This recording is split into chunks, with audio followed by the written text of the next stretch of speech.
Welcome. I am William Snyder, curator at the Eisenhower Presidential Library, Museum, and Boyhood Home in Abilene, Kansas. Today we are going to give you a little insight into our newest temporary exhibit titled Forbidden Art. But a question to consider before we begin this tour: what is art? Under ordinary circumstances, this question may have a relatively clear answer. But when you are talking about pieces created in a concentration camp, where almost every item used to actually create the art was stolen, and the fact that creating the art itself was illegal, well, this changes everything. The works of art created in a concentration camp are as much a sign of resistance and the will to survive as they are testimonies of terror and documentation of the daily horror. The majority of the works on display were created at the Auschwitz-Birkenau concentration camp. The Auschwitz-Birkenau State Museum of Poland, which preserves both the camp and its artifacts, holds about 2,000 works of art by concentration camp prisoners, portraits and reflections of their reality captured in a sketch, and even small artisan objects of everyday utility. This so-called memoir from Buchenwald documents cultural life behind the barbed wire. Several copies were made in hopes of at least one surviving. The edges of the album are bound in human skin, which was intended as a testimony to the crimes committed by the Nazis in the camps. This particular piece, titled Our Biographies, is done on a piece of wrapping paper. It presents images of prisoners that are in fact their own fingerprints.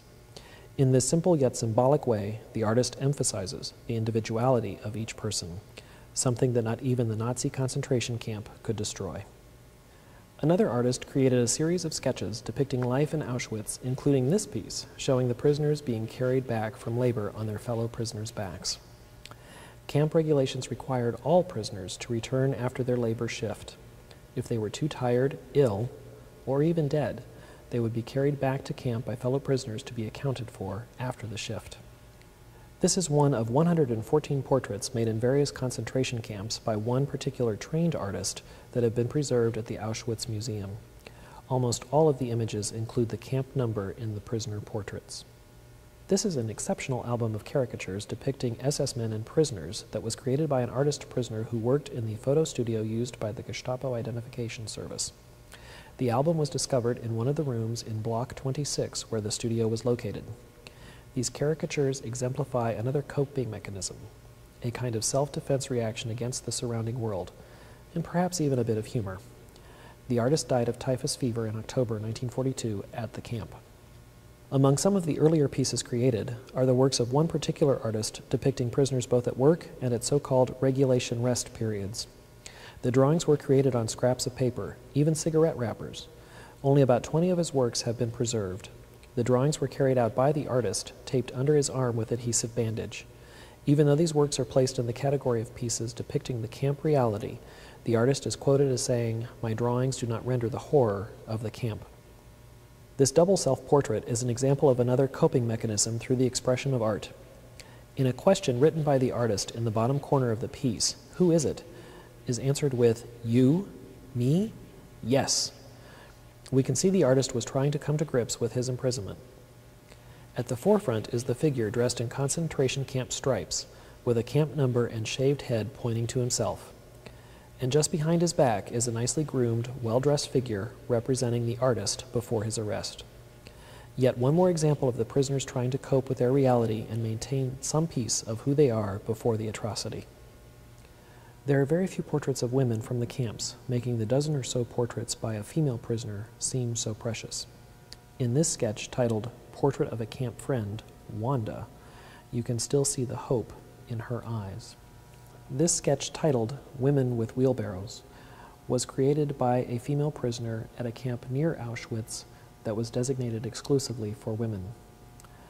The artist stated, "All in all, I made about 500 drawings, but they were either buried in a forest and never found, or partially captured by the camp authorities and subsequently burnt. In that way, all of my work from the camp period was thoroughly destroyed." This drawing, however, was found in 1975, sealed in a glass jar that had been buried at the camp. We are proud to be the first site to present these 3D scans of the exhibit artifacts, created in lead crystal. This little sculpture was found after the war on the grounds of the camp. It is not known who the sculptor was. Although the head of the figure has survived only partially, the sculpture has not lost anything from its character. Carved with primitive tools in accidentally acquired materials, it appeals to us by its imperfection of form and simplicity of workmanship. This merely 12-centimeter long sarcophagus was found in the ground at the Auschwitz-Birkenau site a year after the war ended.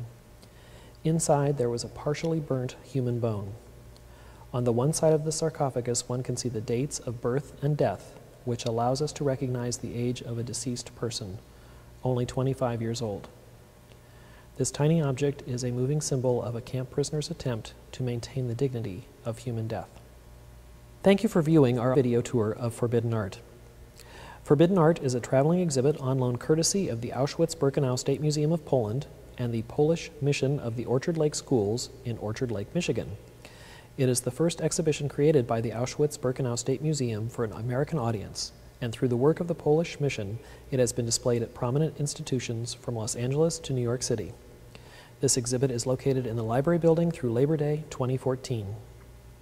The Eisenhower Presidential Library Museum and Boyhood Home is located in Abilene, Kansas, right off of Interstate 70 at exit 275. We are open 362 days a year. Connect with us at Ike Library on Facebook, Twitter, Instagram, and of course, YouTube.